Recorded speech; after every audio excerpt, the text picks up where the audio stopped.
بسم اللہ الرحمن الرحیم۔ السلام علیکم۔ میں القادر اسکول سے آپ کی جماعت چارم کا ٹیچر آپ سے مخاطب ہوں۔ آج ہم نثر میں عقل مند عورت کے بارے میں پڑھیں گے۔ سغرا ایک عقل مند اور سگڑ خاتون تھی۔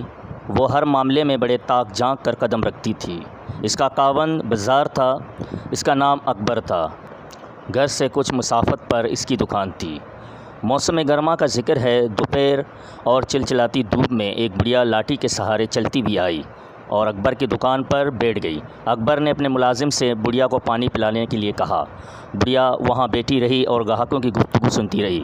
گاہک چلے گئے تو بازار نے اپنے نوعمر ملازم سے کہا، یہ لو برقع گھر دے آنا، آج ہی بیگم صاحبہ کی فرمائش پر خریدا ہے، اور گھر سے ایک ریشمی کپڑے کا تان اٹھا لانا، دکان میں ضرورت ہے۔ ملازم نے برقع لیا اور دکان سے نیچے اترا۔ بڑھیا بھی اس کے پیچھے چل دی۔ اب ملازم آگے آگے اور بڑھیا پیچھے پیچھے چل رہی تھی۔ جو ہی دکان سے ذرا دور ہوئی، اس نے ملازم کو آواز دے کر ٹھہرایا اور باتوں باتوں میں بازار کا گھر دریافت کر لیا۔ بڑھیا اچانک ملازم سے ملی اور بولی، میرے اچھے بیٹے، میں تمہاری دکان پر ایک نقدی پوٹلی بھول آئی ہوں۔ کم وقت، ایک تو افزا اتنا کمزور ہو گیا ہے اور میری ٹانگوں میں اتنی سخت نہیں کہ دوبارہ پلٹ کر جا سکوں۔ ذرا دوڑ کر جاؤ اور اسے لے آؤ، ایسا نہ ہو کہ کوئی اور لے اڑے۔ یہ برقع اور کھانے کا ڈبہ مجھے دو، تمہارے آتے ہی میں یہاں بیٹھی رہوں گی۔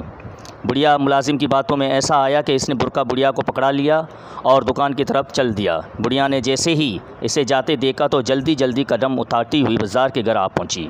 دروازہ کٹکھٹایا۔ بازار کی بیوی نے دروازہ کھولا اور پوچھا، بڑی بھی کیا بات ہے؟ بڑھیا نے کہا، یہ لو برقع اور کھانے کا ڈبہ تمہارے خاوند نے بھیجا ہے اور کہا ہے کہ جلدی فلاں صندوق سے ایک تان نکال کر دے دو۔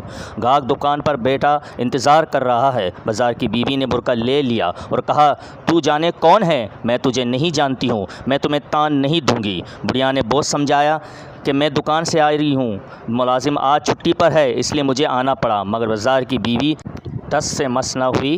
آخر بڑھیا نے کہا، تان نہیں دیتی ہو تو برقع ہی واپس دے دو، میں دکان پر دے دوں گی۔ بازار کی بیوی نے کہا، برقع میرے خاوند نے بھیجا ہے، میں نے لے لیا ہے، اب مجھے تجھے نہ برقع دے سکتی ہوں نہ تان۔